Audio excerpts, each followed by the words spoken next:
Queridos irmãos, queridas irmãs, mais uma vez nos encontramos para poder refletir um pouquinho mais, nos ajudando na nossa própria caminhada. Irmãos, hoje eu gostaria de falar com vocês sobre o mundo de regeneração. Nós sabemos, pelo menos dentro da doutrina espírita, que o nosso planeta passa por um processo de transição de um mundo que nós chamamos de provas e expiações para um mundo de regeneração. Espíritos que tiveram a oportunidade, ao longo das sucessivas reencarnações, e decidiram que não querem aproveitar todas essas oportunidades para crescimento espiritual, para transformação, para evolução, que não cederam às oportunidades que são apresentadas, eles estão sendo aos poucos reposicionados para mundos mais primitivos, para trabalharem com ferramentas mais simples. Nós vivemos hoje no nosso planeta a separação do joio e do trigo. O verdadeiro apocalipse, metaforicamente descrito por João Evangelista, mas não como o apocalipse como o fim do mundo, mas como o fim de um ciclo, um começo do novo ciclo. Nós vivemos hoje no nosso planeta, irmãos, nós estamos dentro de um verdadeiro liquidificador, onde os solavancos dos obstáculos estão dando as oportunidades, talvez as últimas, de lapidarmos, de transformarmos os nossos sentimentos. Toda essa crise que nós vivemos, esses solavancos da própria natureza, tsunami, furacões, catástrofes naturais, as doenças, pandemia, a sociedade, a corrupção, as guerras, tudo isso vem anunciar, toda essa crise vem anunciar esse momento de transição. E em seguida, quando se bate alguma coisa no notificador, o que se faz? Pega aquele conteúdo e joga numa peneira. Aqueles pedaços que cederam às oportunidades, aqueles espíritos que estão procurando se refinar, se transformar, conseguem passar pelos buraquinhos da peneira, continuarão fazendo parte do caldo da sopa do nosso planeta Terra. Mas os irmãos que não estão cedendo, que decidiram pelo esse livre-arbítrio, que não querem ceder, não querem se refinar, não estão passando pelos buraquinhos da peneira. E o que se faz quando uma coisa é retida na peneira? Retira-se de lá e coloca-se em outro local. Reposicionados para mundos mais primitivos, não como castigo, porque Deus não castiga ninguém. Deus dá oportunidade aos seus filhos de aprenderem as lições mediante o grau evolutivo que eles estão. Reposicionados para trabalharem com ferramentas mais simples, mais rudes, mas que estão de acordo com o grau de evolução, aquilo que eles escolheram pelo seu livre arbítrio, e vão continuar evoluindo. Porque o nosso planeta Terra agora, ele tem que ir para uma nova esfera, ele tem que adquirir novas lições, estão sendo e serão cada vez mais apresentadas para aqueles que ficarem fazendo parte do nosso planeta. E assim, irmãos, como espíritos do bem estão trabalhando para que essa transição ela ocorra da melhor maneira possível, irmãozinhos também menos esclarecidos estão tentando seduzir o máximo de espíritos para serem levados junto com eles, porque eles também são organizados, muitos têm consciência desses últimos tempos. E nunca teve tanto no nosso planeta a ocorrência de influenciações negativas e sedutoras em todos os níveis, na família, na política, incitando guerras, suicídios, vícios das mais variadas ordens.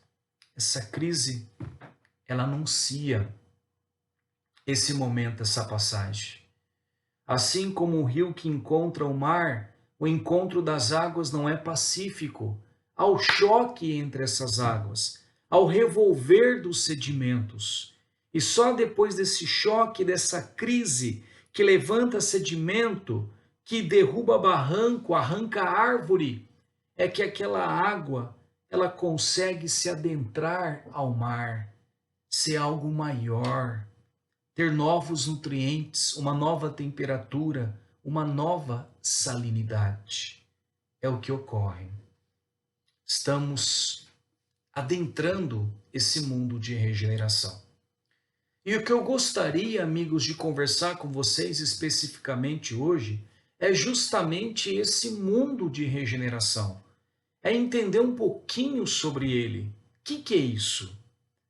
E talvez, irmãos, o mundo de regeneração, ele já começou para muitos. Para muitos ele já iniciou. O homem, ele está quase pisando em Marte, procurando conquistar novos mundos. Mas ele esqueceu de desvendar o universo mais importante, que é o seu próprio universo interior. O mundo de regeneração, em essência, será a regeneração com a nossa própria consciência.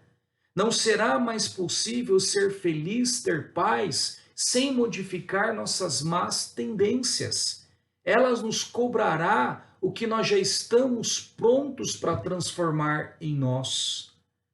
Uma prova disso é que nós nunca tivemos tantos casos de depressão, síndrome do pânico, doenças mentais como agora. É a nossa mente nos assinalando que não adianta mais apontar o cisco no olho do outro sem tirar o nosso. Éramos craques em apontar o defeito do vizinho, mas sem enxergar os nossos. O mundo de regeneração será o mundo do espelho. O mundo do espelho. Se eu estou na frente do espelho, o que o espelho me mostra? Ele me mostra a mim mesmo, quem eu sou. Se você sente que cada vez mais você nota suas imperfeições, às vezes se sente triste por ter tantas coisas ainda a melhorar, tenta combatê-las, mas erra mais do que acerta, parabéns. O mundo de regeneração já começou em você. Neste novo ciclo, ocorrerão mudanças nas sintonias do nosso planeta. Novas gavetas do nosso subconsciente estão sendo abertas. Novas lições precisam ser aprendidas. O mundo de regeneração, tanto no plano material quanto no plano espiritual, é para quem quer tentar se melhorar. É para aquele que está disposto a tirar as máscaras da ilusão. Para aquele que verifica que o problema não é sempre o outro, não é sempre o outro, mas que temos a nossa cota de responsabilidade. Para aquele que quer assumir a sua parcela de responsabilidade frente ao seu próprio aperfeiçoamento. Para de tentar mudar o outro e trabalha para modificar a si mesmo. Semelhante àquela pessoa, àquela criança que está tentando pela primeira vez andar de bicicleta. Está caindo, se ralando, trombando, derrubando os outros que passam perto dela, mas que não desiste jamais. Para aquele que sabe que, mesmo que ele caia novamente, ele montará quantas vezes for necessário na bicicleta. É isso. Esses são os eleitos, os escolhidos para o mundo de regeneração. Aqueles que querem trabalhar pelo seu próprio aperfeiçoamento. Nós já tivemos, irmãos, um encontro, uma reflexão aonde nós falamos muito desse despertar da consciência, não é? Que ocorrerá em cada um de nós. E justamente uma das etapas que nós seremos convidados a trabalhar é fazer as pazes com a nossa própria consciência. Nós teremos que nos encontrar frente a uma pergunta que nós até agora não temos respostas e somos convidados a trabalhar para respondê-las, cada um de nós individualmente. A pergunta é: quem sou eu? Quem sou eu? Jesus e tantos outros filósofos sábios antes dele disseram: conhece a ti mesmo. O mundo de regeneração nos convidará a adentrar a esse universo íntimo e responder essa pergunta: quem sou eu? Quem sou eu? Conhece a ti mesmo. É necessário verificar as nossas imperfeições para poder corrigi-las. Assim como alguém que tem um berne nas costas, um verme comer nas costas, mas a pessoa não consegue ver e não sente. Não sente. Essa pessoa só poderá se curar quando ele percebe a existência dessa chaga, dessa doença. E nós vamos perceber cada vez mais as nossas mazelas, principalmente nos relacionamentos mais íntimos que vivemos, com as pessoas na família, com os colegas no trabalho, com os amigos mais próximos, através do estudo de uma obra do bem, uma obra cristã, uma obra que propicia o crescimento de cada um de nós. As dores que temos na nossa caminhada reencarnatória, elas estão tentando há muito tempo nos alertar dessas doenças espirituais. Há muito tempo. Da falta de perdão, do nosso egoísmo, do nosso orgulho, do nosso desequilíbrio sexual, dos nossos vícios. Só que, gente, nós somos ainda muito teimosos e orgulhosos, na verdade. A teimosia é um reflexo do nosso orgulho. E fingimos não vê-las. Fingimos que nós não temos essas imperfeições. Fingimos que a minha raiva é culpa do outro que me fez me ficar com raiva. A minha falta de paciência é culpa do outro, é daquele colega, é daquele familiar que me faz ter este sentimento. Não, eles são apenas gatilhos. A raiva sempre existiu dentro de mim. A impaciência sempre existiu dentro de mim. Só que até agora eu apontava os outros, eu encobertava isso tudo porque eu não queria me olhar. Era mais fácil apontar o erro dos outros. E os outros são apenas gatilhos que dão oportunidade a gente se enxergar como nós somos. E talvez nós fingimos ser portadores de tudo isso, porque se nós formos realmente nos olhar sem nenhuma máscara, talvez ficaremos chocados com tantas mazelas. E como mecanismo de defesa, nós preferimos não dar importância, ou melhor, colocar a culpa no outro. Foi o que nós fizemos até agora.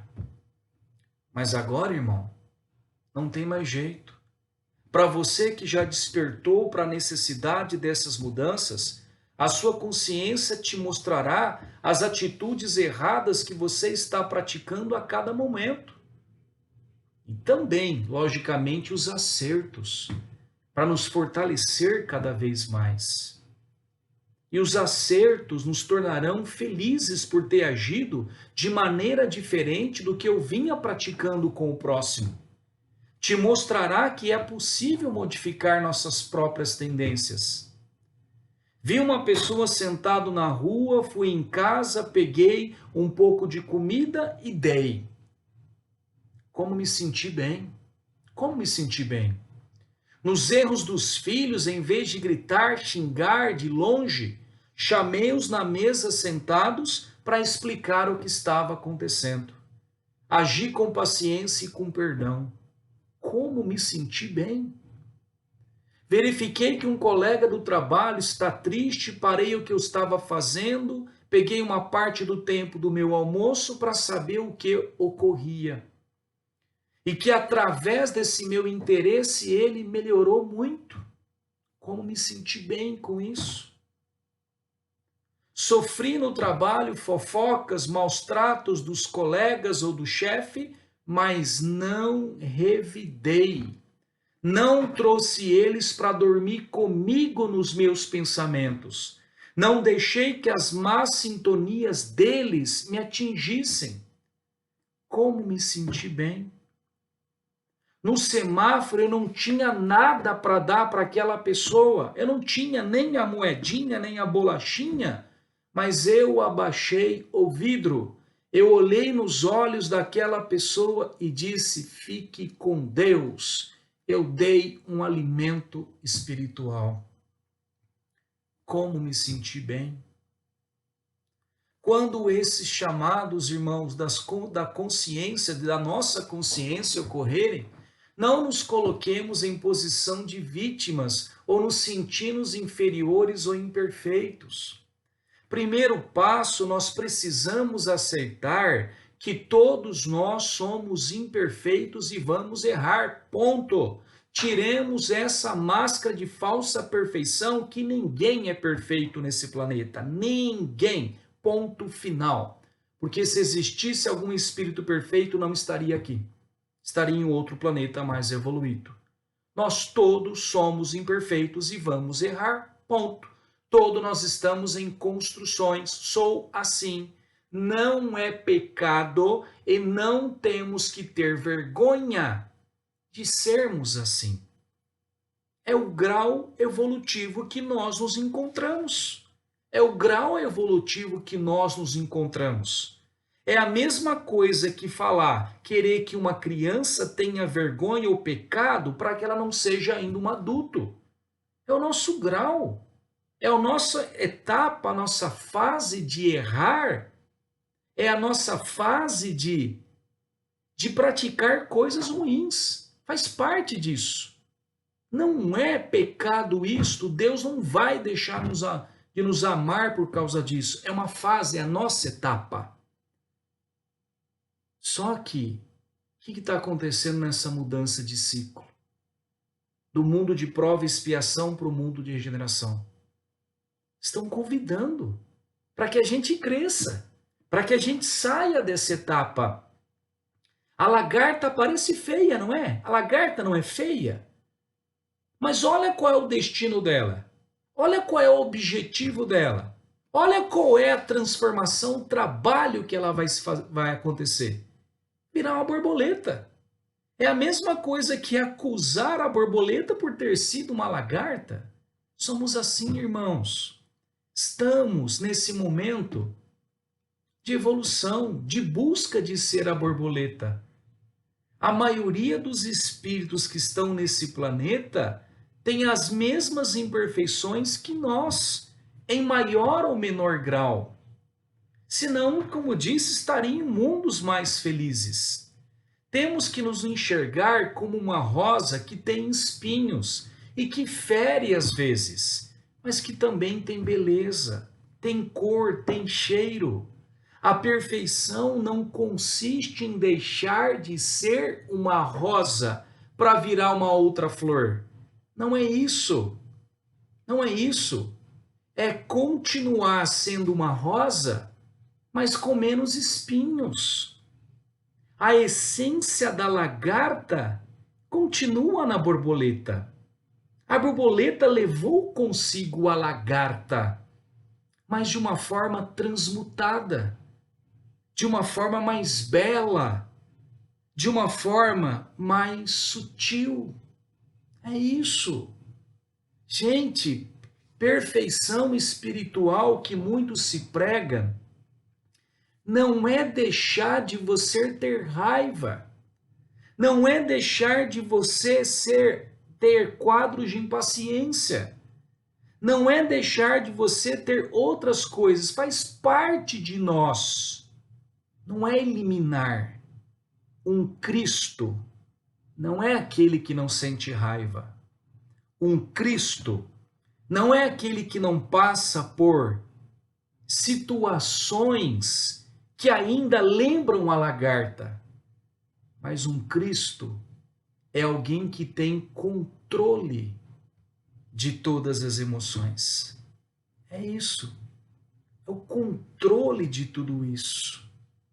É o controle. É isso que nós temos que buscar. E esse controle está na palavra o quê? Equilíbrio.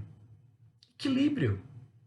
Jesus, muitas vezes, peguem a Bíblia e o Evangelho, ele teve que agir de maneira mais enérgica. Ele teve, em algumas situações, mas sem a falta da caridade, do amor, do perdão.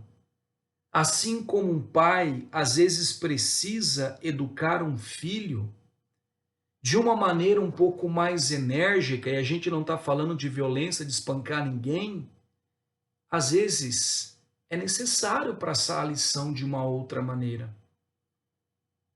É buscar o equilíbrio de nós mesmos. É buscar o controle das nossas emoções e não sermos dominados por ela. Porque quando eu me aceito como um ser em construção, eu busco trabalhar para me melhorar. Eu não permito que os meus defeitos me deprimam ou tire o ânimo da caminhada. E se a gente ficar só pensando nas nossas imperfeições, a gente está abrindo um campo de sintonia para os irmãozinhos menos esclarecidos ter acesso a nós pela influenciação negativa e ficar perturbando. Você errou de novo. Para que você vai no centro espírita? Para que você vai na igreja? Para que você lê a Bíblia? Você só faz o contrário, você errou de novo. Você nunca vai conseguir. E através dos nossos pensamentos, eles ficam colocando esse desestímulo em nós. Não esperemos, irmãos, sermos perfeitos para fazer coisas boas. Senão o mundo não teria nenhuma bondade, porque todos nós somos imperfeitos. Nem Jesus escolheu como 12 apóstolos espíritos perfeitos. Eles eram irmãos que apresentavam mazelas, dificuldades, como a nossa, ou até maiores do que as nossas hoje. Vocês acham que não pesa para nós, expositores, falarmos para vocês tantos conhecimentos, saber tanto isso no nosso íntimo, e ainda não conseguimos, irmãos, vencer a maioria das coisas que nós falamos? Você acha que não pesa para nós falar sobre tudo isso que eu estou falando para vocês? Quantas outras exposições eu falei sobre julgar, sobre perdão na família? E eu me pego, amigos, caindo nas armadilhas, fazendo justamente o contrário daquilo que eu falo para vocês. Você acha que está aqui na frente alguém ou qualquer palestrante que você ouça, ele já resolveu todos esses problemas? Não resolveu, irmãos. Eu digo para vocês, isso pesa muito para nós também. Pesa muito. Talvez eu chegarei no mundo espiritual como um verdadeiro tolo, por ter dito tanto para os outros e ter feito tão pouco para mim mesmo. Só que se a gente esperasse semeaduras daqueles que estão já resolvidos, não haveria nenhuma plantação, irmãos. Não haveria. Não podemos nos apegar aos nossos defeitos, não podemos deixar que essas sensações, esses tormentos, essa nossa crise de inferioridade, sabe, essas coisas mentais tomam conta da nossa caminhada. Senão vamos parar E aí nós abrimos a porteira para a depressão, para as ideias que nos vão nos consumir. Sabe, já tomei a decisão em relação a isso. Olha, eu posso chegar como tolo no mundo espiritual. Mas que bom se alguém que está ouvindo isto conseguir fazer muitas dessas transformações que eu que estou falando ainda estou com dificuldade. Mas o importante é seguir em frente. O que seria do Evangelho de Jesus se esperasse ser apresentado por pessoas perfeitas? Deus ajuda a criatura pela própria criatura. Às vezes eu de tanto falar, sou a pessoa que mais precisa ouvir isso. Quem sabe um dia de tanto falar isso 10, 20, 50, 500 vezes, quem sabe um dia isto tudo que eu falo vai se tornando mais concreto dentro de mim. No entanto, não podemos desanimar. Precisamos também entender que cada um tem o seu tempo, né, irmãos? O que é fácil para mim pode ser difícil para o outro. E o que é fácil para ele pode ser difícil para mim. Não é? Não tivemos reencarnações diferentes? Histórias diferentes? Famílias diferentes? Só a educação que você teve nessa vida, companheiro, pronto. Já é suficiente para nos tornar como universos completamente diferentes um do outro. E às vezes você percebe no próprio lar. Tem alguns filhos, ou esposo, a esposa, que no requisito perdão já conseguiu alcançar alguns degraus maiores, e você no requisito talvez um pouco paciência, em degraus um pouco maiores do que eles. E assim vai. Né? São muitos os defeitos que nós temos, são muito aquilo que nós precisamos ainda transmutar. Busquemos trabalhar aquelas situações que a nossa consciência nos aponta constantemente. O que é a nossa consciência hoje, quando nós cometemos atitude equivocada, ela vem apresentando para nós de uma forma mais forte? O que é? É a falta de paciência com as pessoas? É remorso após a infidelidade? É o estado de raiva, de explosão? Então, se a consciência já nos traz constantemente isto, ela está dizendo, amiguinho, olha, nesses requisitos aqui, você já tem condição de avançar um pouquinho mais. Você já tem condição de trabalhar melhor isto. Por quê? Porque se me vem na consciência o remorso da atitude após a prática da atitude, é sinal que eu já estou pronto, eu já despertei para isto. Eu já despertei para que isto não me traz mais paz. Isso não me traz mais felicidade. É aí que eu devo canalizar a minha energia, o meu trabalho. E olha, mesmo que nós não consigamos de imediato, e vai ser muito difícil conseguir de imediato, nós não podemos desistir. Às vezes nessa reencarnação, nós viemos para aprender a lição de não desistir. Talvez não é nem superar, talvez não é nem subir muitos degraus no perdão, muitos degraus na paciência, na tolerância, mas talvez a gente veio a começar a aprender a não desistir. Mesmo que a gente caia da bicicleta, a gente tem que continuar montando. Além desse conhece a ti mesmo, quem sou eu, uma outra oportunidade que o mundo de regeneração, irmãos, nos dará é da gente responder a segunda pergunta. O que te faz verdadeiramente feliz? O que te traz verdadeiramente paz e felicidade?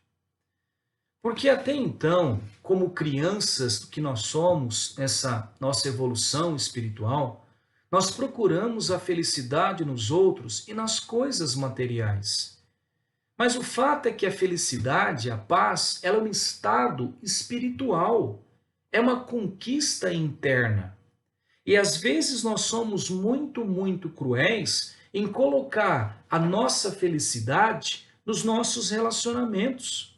Nós exigimos que as pessoas mais próximas, o marido, a esposa, os filhos, nos façam felizes, ou que hajam segundo os nossos desejos e as nossas vontades. Nós buscamos e exigimos que o outro se transforme. Exigimos, se transforma, muda, que assim não dá para viver com você, cara. Assim você não me faz feliz. Nós não aceitamos as pessoas como elas são. No entanto, gente, ninguém tem que me fazer feliz. Ninguém. Chega a ser até crueldade, falta de caridade colocar a responsabilidade da nossa felicidade em alguém. Eu tenho que me fazer feliz. Eu tenho que me fazer feliz. Porque tudo aquilo que é externo é passageiro. As pessoas, os bens materiais, nós levaremos para o mundo espiritual aquilo que nós realmente somos e deixaremos nossas felicidades vinculadas às coisas terrenas se colocarmos nossas felicidades nela. Cadê o meu celular de última geração que me tornava feliz? Cadê o meu salário altíssimo, minha casa na praia, meu carro 0 km, que era o meu amuleto de felicidade? Ficou lá. Eu fui para o plano espiritual, minha felicidade ficou aqui. Porque eu coloquei em bens materiais, ou coloquei a minha felicidade em pessoas também. Ah, eu só serei feliz se eu estiver junto com essa pessoa. Não que as pessoas nos façam felizes, mas a gente não pode usar as pessoas como amuleto de felicidade. Porque quando nós desencarnarmos, nós vamos estar no mesmo lugar. E aí? Como é que faz? Às vezes eu estou numa colônia, o outro está num outro, o outro está num bar, o outro parente está ali, está ali.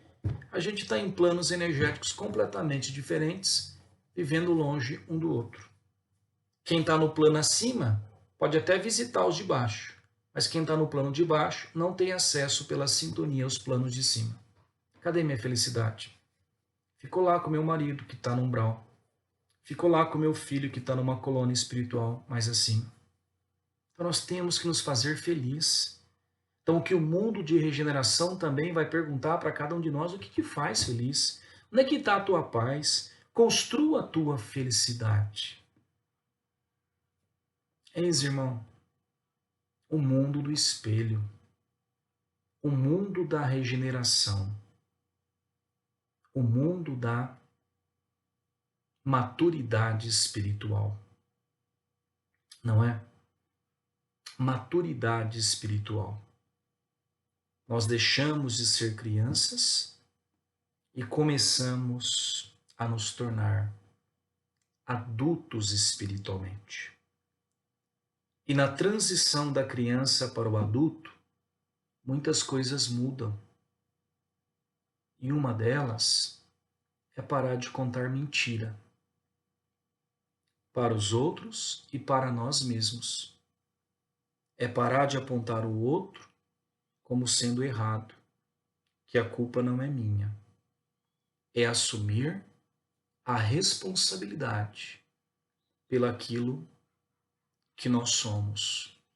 A responsabilidade pela nossa conquista da nossa felicidade, da nossa paz, e isso tudo será possível conhecendo a nós mesmos. Quem sou eu? Eu recebi, irmãos, pelo WhatsApp, um vídeo que talvez vocês até tenham recebido também, que fala muito bacana sobre essa maturidade espiritual. Eu vou deixar esse vídeo agora como reflexão, para que a gente possa terminar essa nossa exposição com essas palavras, com essa mensagem, ok? Obrigado, amigos. Até uma próxima oportunidade. Muito obrigado pela sua paciência, pela sua caridade.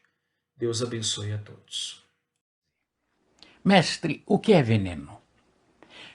Qualquer coisa além do que precisamos é veneno. Pode ser poder, preguiça, comida, ego, ambição, medo, raiva ou o que for. E o que é o medo? O medo é a não aceitação da incerteza. Se aceitamos a incerteza, ela se torna aventura. E o que é a inveja? A inveja é a não aceitação do bem no outro. Se aceitamos o bem, se torna inspiração. O que é raiva?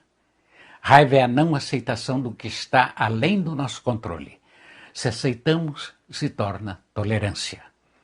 E o que é o ódio? O ódio é a não aceitação das pessoas como elas são.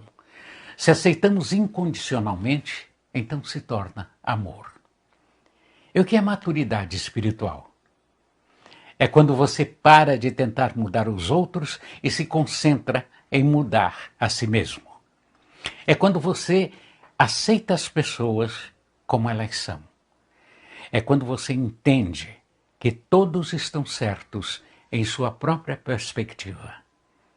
É quando você aprende a deixar ir. É quando você é capaz de não ter expectativas em um relacionamento e se doa pelo bem de se doar. Maturidade espiritual é quando você entende que o que você faz para a sua própria paz. É quando você para de provar para o mundo o quão inteligente você é. É quando você não busca a aprovação dos outros. É quando você para de se comparar com os outros. É quando você está em paz consigo mesmo. Maturidade espiritual é quando você é capaz de distinguir entre precisar e querer e é capaz de deixar ir o seu querer. Por último, e mais significativo, você ganha maturidade espiritual quando você para de anexar felicidade em coisas materiais. Desejo a você uma feliz vida e que estejas espiritualmente amadurecido para ela, a vida.